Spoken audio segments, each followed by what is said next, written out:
value that no one is shot anymore. A bullet is more valuable than a human being. In Auschwitz, there are communal chambers where they administer Zyklon gas. It's cost-effective, killing hundreds of people with just one tank.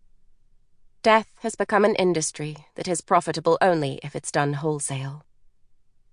The officers have no idea that in the family camp in Auschwitz, on top of the dark mud into which everything sinks, Alfred Hirsch has established a school. They don't know it, and it's essential that they should not know it. Some inmates didn't believe it was possible. They thought that Hirsch was crazy or naive. How could you teach children in this brutal extermination camp where everything is forbidden? But Hirsch would smile. He was always smiling enigmatically, as if he knew something that no one else did. It doesn't matter how many schools the Nazis close, he would say to them. Each time someone stops to tell a story and children listen, a school has been established. In this life-destroying factory that is Auschwitz-Birkenau, where the ovens burn corpses day and night, Block 31 is atypical, an anomaly. It's a triumph for Freddy Hirsch. He used to be a youth sports instructor, but is now an athlete himself, competing against the biggest steamroller of humans in history. He managed to convince the German camp authorities that keeping the children entertained in a hut would make it easier for their parents to do their work in Camp B2B, the one known as the family camp. The camp high command agreed, but on the condition that it would be for games and activities only.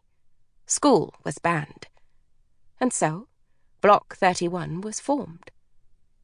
Inside the wooden hut, the classrooms are nothing more than stools, tightly packed into groups. Walls are non-existent. Blackboards are invisible.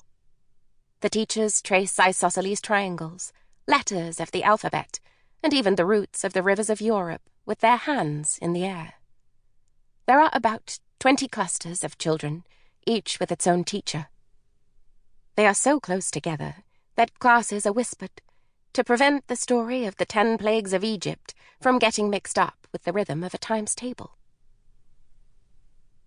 The barrack door is flung open, and Jakubek, the lookout, races toward the cubicle of Blockältester Hirsch, the head of Block 31. His clogs leave a trail of moist camp earth across the floor, and the bubble of calm serenity in Block 31 bursts. From her corner, Dita Adler stares, mesmerized by the tiny spots of mud, as Jakubek calls out, 666! It's code for the imminent arrival of the SS guards at Block 31. Hirsch pokes his head out of his door. He doesn't need to say a word to his assistants or his teachers, whose eyes are locked on him. His nod is barely perceptible. His look is a command. The lessons come to a halt and are replaced by silly little German songs and guessing games, to give the impression that all is in order. Normally, the 2-soldier patrol barely enters the barrack, casting a routine glance over the children, occasionally clapping along with a song or stroking the head of one of the little ones before continuing their rounds. But Jakubek adds another note to the customary alert. Inspection! Inspection! Inspections are another matter altogether. Lines must be formed, and searches are carried out. Sometimes the youngest children are interrogated, the guards hoping to take advantage of their innocence to pry information out of them. They are unsuccessful. Even the youngest children understand more than their snot-covered little faces might suggest. Someone whispers, "The priest," and a murmur of dismay breaks out. That's their name for one of the SS non-commissioned officers, a sergeant who always walks with his hands tucked into the sleeves of his military greatcoat, as if he were a priest, though the only religion he practices is cruelty. Come on, Judah, yes, you. Say, I spy." "And what do I spy, Mr. Stein?" "Anything. For heaven's sake, child, anything." 2 teachers look up in anguish.